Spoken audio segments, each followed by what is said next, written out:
2025 సంవత్సరం ఉమ్మడి మహబూబ్ నగర్ జిల్లా ప్రజలకు చేదు అనుభవాలను మిగిల్చింది. రాజకీయ నాయకులకు ఈ ఏడాది అంతగా కలిసి రాలేదు. సర్పంచ్ ఎన్నికల్లో కాంగ్రెస్ కు భంగపాటు తప్పలేదు. ఊహించని విధంగా బీఆర్ఎస్ పుంజుకోవడం చర్చనీయాంశంగా మారింది.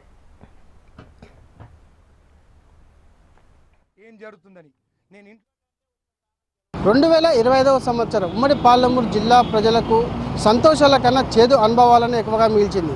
ఎస్ఎల్బీసీ ప్రమాదం మొదలుకొని ఇథనాల్ కంపెనీ రద్దు చేయాలని రైతుల ఆందోళన వరకు కూడా ఎన్నో సంఘటనలు ఉమ్మడి పాలమూరు జిల్లాలో చోటు చేసుకున్నాయి. అలాగే నారాయణపేట కొడంగల్ ఎత్తిపోతల పథకాన్ని కూడా పూర్తి స్థాయిలో పరిహారం చెల్లించాలంటూ 3 నెలల పాటు రైతుల ఆందోళన కొనసాగాయి. ఈ రైతుల ఆందోళన మేరకు దిగొచ్చిన ప్రభుత్వం 20 లక్షల పరిహారం ఎకరానికి ఇస్తున్నట్లు ప్రకటించడంతో రైతుల్లో ఆనందం వెల్లివిరిగింది. ఇలా ఉమ్మడి పాలమూరు జిల్లాలో 2025 సంవత్సరంలో చోటు చేసుకున్న ప్రధాన ఘట్టాలతో హెచ్ఎంటీవీ అందిస్తున్న ఇయర్ ఎండింగ్ రౌండప్ స్టోరీ. 2025వ సంవత్సరం మహబూబ్ నగర్ లోని పలు కాలనీల ప్రజలను చిరుతలు కంటి మీద కునుకు లేకుండా చేశాయి. గుట్టలో తిష్టవేసి జనాలను బంబేలెత్తించాయి. ఆగస్టు నెలలో బీఆర్ఎస్ కు భారీ షాక్ తగిలింది. అచ్చంపేట మాజీ ఎమ్మెల్యే గువ్వల బాలరాజు బీఆర్ఎస్ కు రాజీనామా చేసి బీజేపీలో జాయిన్ అయ్యారు. పాలమూరు జిల్లాకు ప్రభుత్వం పెద్ద పాట వేస్తూ IIIT మంజూరు చేసింది.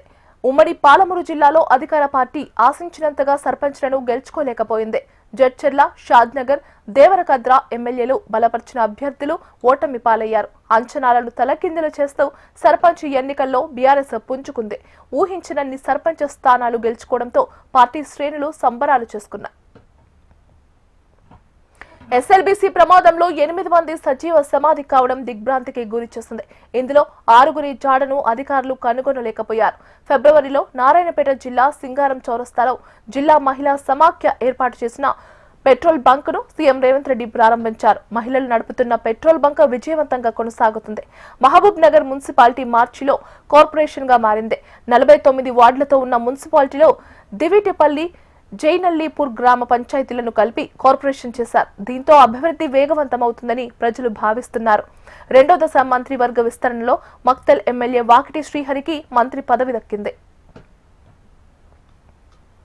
ఇక 2025లో అధికార కాంగ్రెస్ పార్టీలో అంతర్గత కుమ్ములాటలు ఆరని జ్వాలలా కొనసాగుతూ వచ్చాయి. ముఖ్యంగా గద్వాల నియోజకవర్గంలో ఎమ్మెల్యే బండ్ల కృష్ణమోహన్ రెడ్డి వర్సెస్ మాజీ జడ్పీ చైర్పర్సన్ సరిత మధ్య వార్ 2025 ఏడాదంతా కొనసాగింది. ఈ ఇద్దరి మధ్య సయోధ్య కుదిర్చేందుకు అధిష్టానం ఎన్ని ప్రయత్నాలు చేసినా ఫలితం లేకుండా పోయింది. ఇక వనపర్తి జిల్లాలోనూ ఎమ్మెల్యే మేఘారెడ్డి, ప్రణాళిక సంఘం ఉపాధ్యక్షులు జి చిన్నారెడ్డిల మధ్య 2025 ఏడాదంతా వర్గపోరు కొనసాగింది.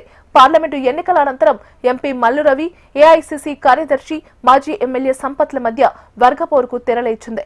ఈ ఇద్దరి మధ్యలో ఆరంభమైన వర్గపోరు ఆరని జ్వాలలాగా మారుతుంది.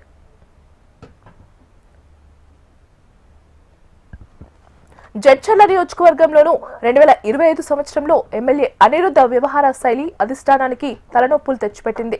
మాజీ ఎమ్మెల్యేను పార్టీలోకి రానివ్వకుండా అడ్డుకోవడానికి అనిరుద్ధ్ రెడ్డి చేసిన కామెంట్స్, ఆయన తీరు అధిష్టానానికి చిక్కులు తెచ్చాయి. అంతేకాకుండా పార్టీలోనే కొనసాగుతున్న ప్రముఖ వ్యాపారవేత్త మన్నై జీవన్ రెడ్డితో ఎమ్మెల్యే అనిరుద్ధ్ రెడ్డి అంతర్గత వర్గపోరు కొనసాగుతుంది. వచ్చే ఎన్నికల్లో ఎర్రశేఖర్, మన్నై జీవన్ రెడ్డి టికెట్ విషయంలో తనకు పోటీదారులు అవుతారన్న ఉద్దేశంతో ఈ ఇద్దరిలో ఒకరైన ఎర్రశేఖర్ ను పార్టీలోకి రానివ్వకుండా అడ్డుకట్ట వేస్తూ మన్నై జీవన్ రెడ్డిని పార్టీలో ఎదగనివ్వకుండా ఎమ్మెల్యే అనిరుద్ధ్ రెడ్డి పావులు కదుపుతుండటం అధికార పార్టీని ఇరకాటంలో పెడుతోందన్న టాక్ నడుస్తోంది. మొత్తంగా చూసుకున్నట్టే 2025 సంవత్సరంలో ఇటు ప్రజలకు, రైతులకు తీవ్ర నిరాశకు గురి చేసినప్పటికీ 2026 సంవత్సరంలో పూర్తి స్థాయిలో ఆశించిన ఫలితాలతో పాటు అందరూ 2026 సంవత్సరంలో సుఖ సంతోషాలతో గడిపేలా ఉంటుందని అందరూ భావిస్తున్నారు. మరి చూడాలి 2026 సంవత్సరం ఇటు ఉమ్మడి పాలమూరు జిల్లా ప్రజలకు అలాగే రాజకీయ నాయకులకు ఎలాంటి అనుభూతిని మిగిల్చబోతుందో. శ్రీనివాసరావు, నందాచారి, హెచ్ఎంటీవీ, మహబూబ్ నగర్.